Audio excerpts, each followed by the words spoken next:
book of Job, chapter 38 through 42. The Lord speaks. Then the Lord spoke to Job out of the storm. He said, "Who is this that obscures my plans with words without knowledge?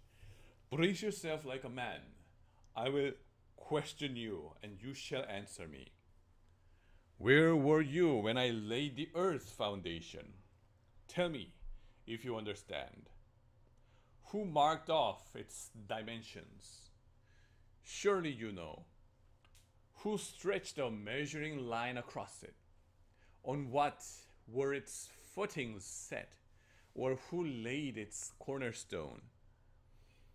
While the morning stars sang together, and all the angels shouted for joy, who shut up the sea behind doors, when it burst forth from the womb, when I made the clouds its garment, and wrapped it in thick darkness, when I fixed limits for it, and set its doors and bars in place, when I said, 'This far you may come, and no farther. Here is where your proud waves halt.' Have you ever given orders to the morning, or shown the dawn its place, that it might take the earth by the edges and shake the wicked out of it? The earth takes shape like clay under a seal. Its features stand out like those of a garment. The wicked are denied their light, and their unpraised arm is broken. Have you journeyed to the spring of the sea, or walked in the recesses of the deep? Have the gates of the death been shown to you? Have you seen the gates of the deepest darkness? Have you comprehended the vast expanses of the earth? Tell me, if you know all this, what is the way to the abode of this light? When and where does darkness reside? Can you take them to their places? Do you know the paths to their dwellings? Surely you know, for you were already born. You have lived so many years. Have you entered the storehouses of the snow, or seen the storehouse of the hail, which I reserve for times of trouble, for days of war and battle? What is the way to the place where the light is dispersing, or the place where the east winds are scattered over the earth? Who cuts a channel for the torrents of rain, and a path for the thunderstorm? To water a land where no one lives, and an uninhabited desert, to satisfy a desolate wasteland, and make it sprout with grass. Does the rain have a father? Who fathers the drops of dew? From whose womb comes the ice? Who gives birth to the frost from the heavens, when the waters become hard as stone, when the surface of the deep is frozen? Can you bind the chains of the Pleiades? Can you loosen Orion's belt? Can you bring forth the constellations in their seasons, or lead out the bear with its cubs? Do you know the laws of the heavens? Can you set up God's dominion over the earth? Can you raise your voice to the clouds and cover yourself with a flood of water? Do you send the lightning bolts on their way? Do they report to you, 'Here we are'? Who gives the ibis wisdom, or gives the rooster understanding? Who has the wisdom to count the clouds? Who can tip over the water jars of the heavens? When the dust becomes hard, and the clouds of the earth stick together? Do you hunt the prey for the lioness, and satisfy the hunger of the lions, when they crouch in their dens, or lie in wait in a thicket? Who provides food for the raven when its young cry out to God, and wonder about the lack of food. Chapter 39.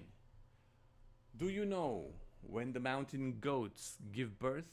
Do you watch when the doe bears her fawn?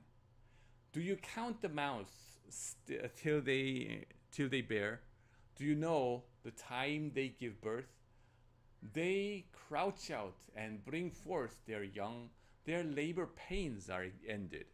Their young thrive and grow strong in the wilds. They leave and do not return. Who let the wild donkey go free?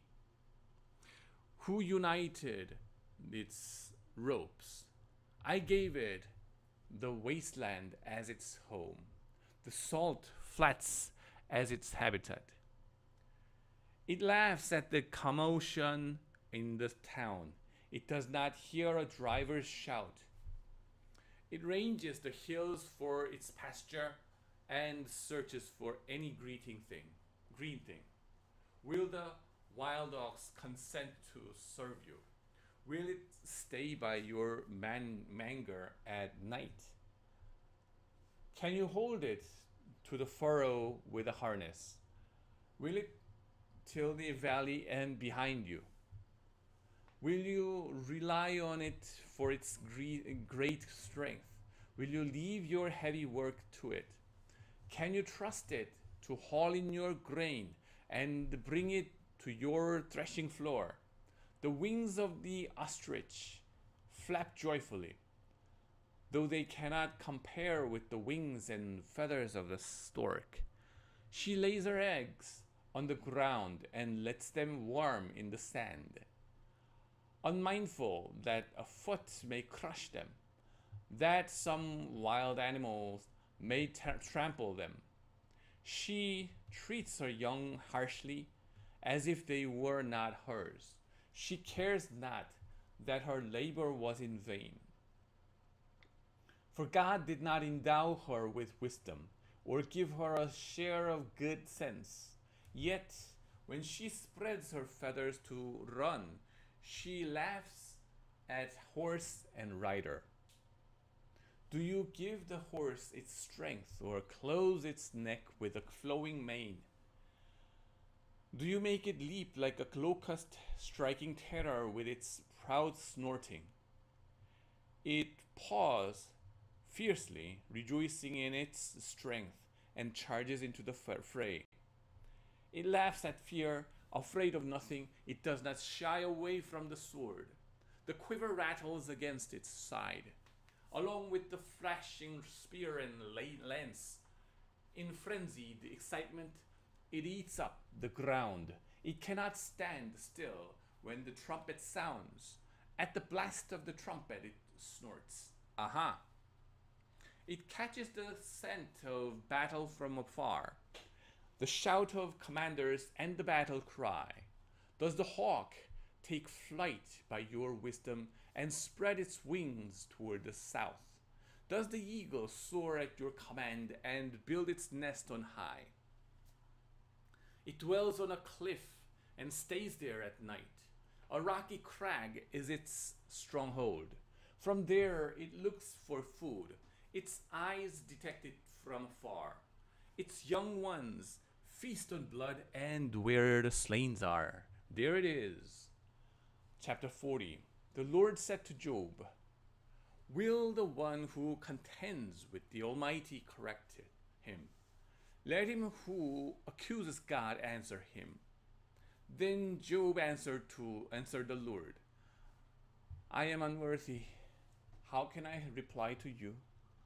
I put my hand over my mouth. I spoke once, but I have no answer. Twice, but I will say no more. Then the Lord spoke to Job out of the storm. Brace yourself like a man. I will question you, and you shall answer me. Would you discredit my justice? Would you condemn me to justify yourself? Do you have an arm like God's, and can your voice thunder like this? Then adorn yourself with glory and splendor. Clothe yourself in honor and majesty. Unleash the fury of your wrath. Look at all who are proud and bring them low. Look at all who are proud and humble them. Crush the wicked where they stand. Bury them all in the dust together. Shroud their faces in the grave. Then I myself will admit to you that your own right hand can save you. Look at Behemoth, which I made along with you, and which feeds on grass like an ox. What strength it has in its loins, what power in the muscle of its belly. Its tail sways like a cedar. The sinews of its thighs are close-knit. Its bones are tubes of bronze, its limbs like rods of iron. It ranks first among the works of God, yet its maker can approach it with his sword. The hills bring in their produce, and all the wild animals play nearby. Under the lotus plants its lies, hidden among the reeds in the marsh. The lotuses conceal it in their shadow. The poplars by the stream surround it. A raging river does not alarm it. It is secure, though the Jordan should surge against its mouth. Can anyone capture it by the eyes, or trap it and pierce its nose? Chapter 41. Can you pull in Leviathan with a fish hook, or tie down its tongue with a rope? Can you put a cord through its nose, or pierce its jaw with a hook? Will it keep begging you for mercy? Will it speak to you with gentle words? Will it make an agreement with you for you to take it as your slave for life? Can you make a pet of it like a bird, or put it on a leash for a young woman in your house? Will traders barter for it? Will they divide it up among the merchants? Can you fill its hide with harpoons, or its head with fishing spears? If you lay a hand on it, you will remember the struggle and never do it again, and hope of subduing its faults. The mere sight of it is overpowering. No one is fierce enough to rouse it. Who then is able to stand against me? Who has a claim against me that I must pay? Everything under heaven belongs to me. I will not fail to speak of Leviathan's limbs, its strength and its graceful form. Who can strip off its outer coat? Who can penetrate its double coat of armor? Who dares open the doors of its mouth, ringed about with fearsome teeth? Its back has rows of shields tightly sealed together. Each is so close to the next that no air can pass between. They are joined fast to one another.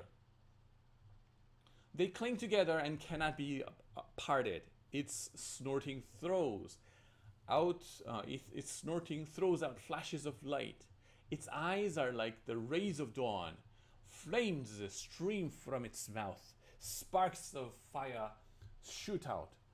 Smoke pours from its nostrils, as from a boiling pot over burning reeds. Its breath sets coals ablaze, and the flames dart from its mouth.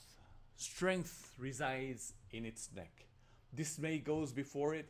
The folds of its flesh are tightly joined. They are firm and immovable. Its chest is hard as rock, hard as a lower millstone. When it raises up, the mighty are terrified. They retreat before its threshing. The sword that reaches it has no effect, nor does the spear or the dart of the javelin.